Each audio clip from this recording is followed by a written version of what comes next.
5 আগস্টের পর থেকেই ঢাকা নয়াদিল্লি সম্পর্কে এক ধরনের টানাপোড়েন চলছে। এর মাঝে শেখ হাসিনা সরকার পতনের পর থেকেই সংখ্যালঘুদের নিরাপত্তার দাবি তুলে টানা আন্দোলনে নেমেছে বাংলাদেশের সনাতন ধর্মাবলম্বীদের একটি অংশ। ওই আন্দোলনের নেতৃত্বে থাকা ইসকন নেতা চিন্ময় কৃষ্ণ দাসকে রাষ্ট্রদ্রোহ মামলায় গ্রেপ্তারের পর ইসকনের কার্যক্রম নিয়ে নতুন করে ভারত বাংলাদেশ সম্পর্কে উত্তেজনা সৃষ্টি হয়েছে।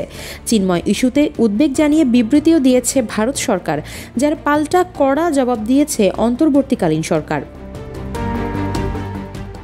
এমন যখন অবস্থা, তখন বাংলাদেশের ধর্মীয় সংখ্যালঘু সনাতন ধর্মাবলম্বীদের লক্ষ্য করে বিভিন্ন হামলা ও সহিংসতার ঘটনার তদন্ত দাবি করে যুক্তরাষ্ট্রের নতুন প্রেসিডেন্ট ডোনাল্ড ট্রাম্প এবং বিদায়ী প্রেসিডেন্ট জো বাইডেনকে পৃথকভাবে চিঠি দিয়েছে foundation for India and Indian diaspora feeds.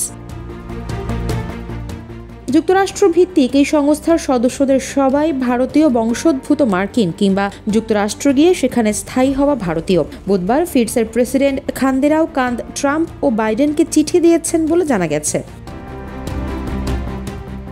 ট্রাম্পকে দেওয়া চিঠিতে বাংলাদেশ একটি মৌলবাদী ইসলামী রাষ্ট্রে পরিণত হচ্ছে উল্লেখ করে খান্দেরাও কান্দ বলেন, বাংলাদেশ একটি মৌলবাদী ইসলামী রাষ্ট্রে পরিণত হচ্ছে এবং সেখানে গণতন্ত্র ফিরিয়ে আনা ও ধর্মীয় সংখ্যালঘুদের রক্ষা করতে ওয়াশিংটন, যুক্তরাষ্ট্রের পররাষ্ট্র মন্ত্রণালয় এবং জাতিসংঘের তৎপর হওয়া এখন জরুরি। চিঠিতে তিনি প্রেসিডেন্ট বাইডেনের পাশাপাশি যুক্তরাষ্ট্রের পরবর্তী প্রেসিডেন্ট ডোনাল্ড ট্রাম্প এবং তার নেতৃত্বাধীন প্রশাসনিক টিমের প্রতি অনুরোধ জানান যেন ক্ষমতা গ্রহণের পর তারা বাংলাদেশে শান্তি ফিরিয়ে আনা ও ধর্মীয় সংখ্যালঘুদের রক্ষা করাকে অগ্রাধিকার দেন।